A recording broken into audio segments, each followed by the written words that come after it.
He died alone in a muddy ditch, wearing rags with no one to hold his hand. Rain mixed with the dirt on his face. It sounds like a tragedy. It sounds like the ultimate failure. But looking at the smile on his face, you would think he was the richest man in the world. How did a king end up in a ditch? And why was that moment his greatest victory? To understand the end, we must go back to the beginning. 40 years ago, Kaelen was not a beggar. He was the prince of Ethelgard. He had everything a man could want: youth, power, and a kingdom that stretched from the snowy mountains to the warm seas. But Kaelen had a sickness. It wasn't a fever or a plague. It was a sickness of the mind. He was obsessed with the future. While other princes hunted or feasted, Kaelen worried. He worried that his gold would be stolen. He worried that his walls would crumble. He worried, above all, that he would lose control. One night, driven by this anxiety, he traveled to the caves of the Moirai, the three fates who spin the thread of every human life. He wanted reassurance. He wanted to know that his reign would be eternal. He found the three ancient sisters sitting in the dark, spinning a golden thread on a wooden loom. The air smelled of old dust and destiny. Kaelen threw a bag of heavy gold coins at their feet.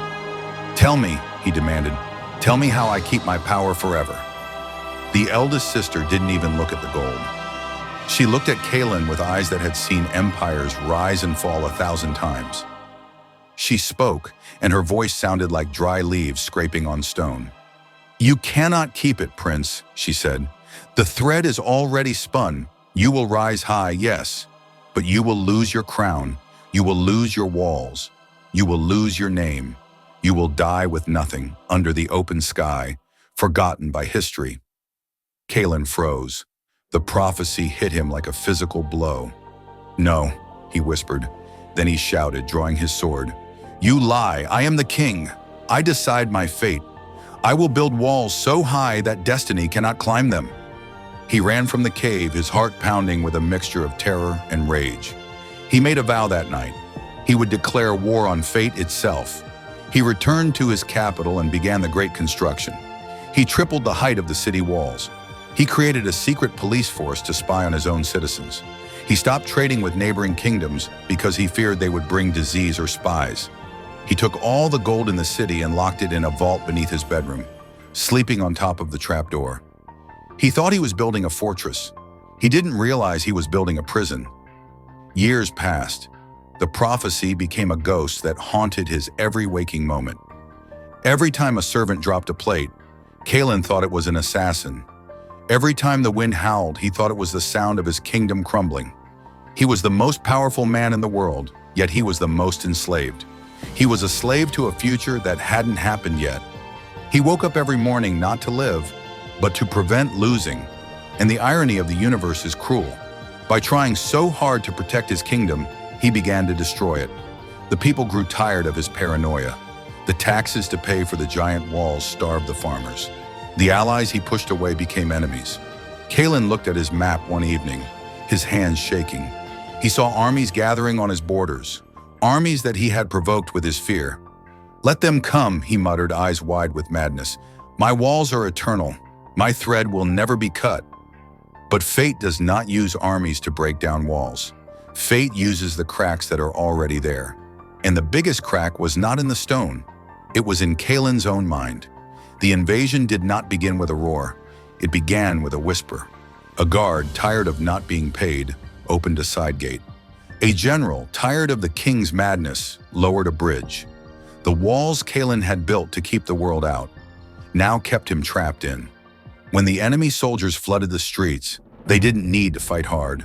The city was already hollowed out by fear. Kaelen watched from his high tower as the fires began. The red glow illuminated the night, painting his pale face in the colors of destruction.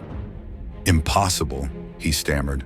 "The walls, the plans, I controlled everything." But chaos does not care about your plans.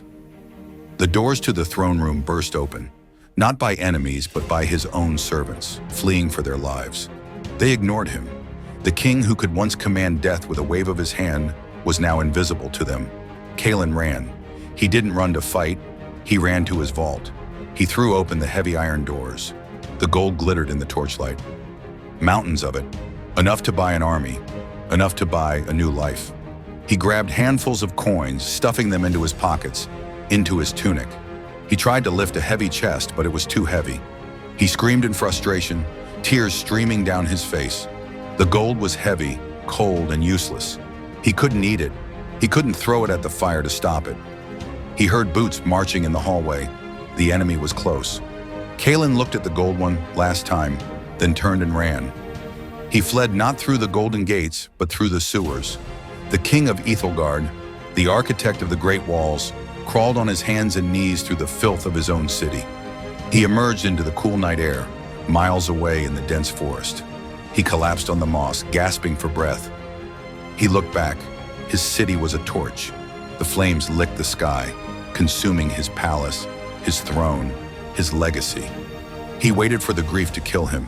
He waited for his heart to stop. After all, he was the kingdom. Without it, he was nothing. But a strange thing happened. His heart kept beating. Thump, thump, thump. He checked his pockets. The gold he had stolen was gone, lost in the sewers during his crawl. He had nothing. No crown, no sword, no name. For the first time in 40 years, Kaelen had absolutely nothing to lose. He walked for days. His royal velvet robes turned to rags. His soft hands became calloused. He ate berries from bushes and drank from muddy streams. He was ignored by travelers, barked at by dogs, and pitied by peasants. And the prophecy echoed in his mind. "You will lose everything." "It won then," Kaelen muttered to the trees. "Fate won. I am destroyed." But as the weeks turned into months, the destruction started to feel different. One morning he woke up in a barn where a farmer had let him sleep. The sun was rising. He watched a ray of light hit a speck of dust floating in the air. He realized he hadn't worried about an assassination attempt in 3 months. He hadn't worried about the walls crumbling. He hadn't checked a lock. The anxiety that had tightened his chest for 40 years was gone. Why? Because he had already lost. The worst thing that could happen had happened, and he was still here.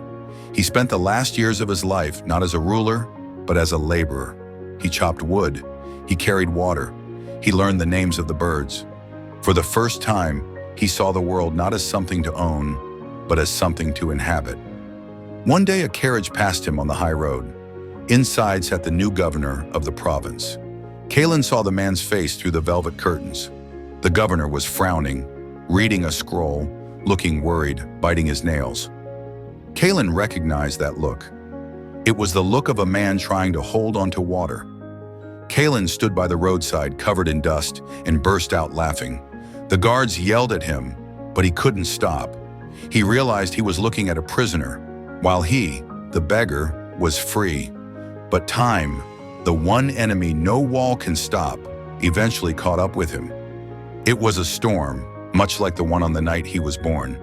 Kaelen was walking to the next village when his old heart fluttered. His legs gave out. He slid down the embankment and landed in a muddy ditch. The rain poured down on him. The cold seeped into his bones. He tried to stand, but his body whispered, "No more." He lay there, mud soaking into his rags. He knew this was it, the end. And then he remembered the prophecy. You will die with nothing under the open sky, forgotten by history. For 40 years, this image had terrified him. It was the monster in his closet. But now that he was here, now that he was actually living the moment, it wasn't terrifying at all. It was just rain. It was just mud. It was just silence. He realized the great joke of his life. The suffering hadn't come from the ditch. The suffering had come from running away from the ditch. The fates hadn't cursed him. They had liberated him. They had taken away the heavy crown, the cold gold, the paranoid nights. They had stripped him down to his bare soul so he could finally touch the earth. He looked up at the gray clouds. He didn't pray for more time. He didn't beg for a soft bed. He whispered 2 words into the rain. 2 words that define the strongest philosophy known to man. Amor Fati. Love your fate. Not just bear it. Not just tolerate it. Love it. Love the crown when you have it, and love the mud when you lose it, because it is yours. It is the script written for you, and to reject the script is to reject your own life. A smile spread across his dirty, weathered face. It was not the smile of a madman. It was the smile of a man who finally understood the game. He had spent his life trying to cut the threads of fate, only to realize that the thread was not a chain. It was a lifeline. And so Kaelen the beggar died a happier man than Kaelen the king ever lived. He lost the world, but he gained himself. In the end, we all end up in the earth. The only variable we control is whether we go there screaming or whether we go there smiling. In the end, we all end up in the earth. The only variable we control is whether we go there screaming or whether we go there smiling.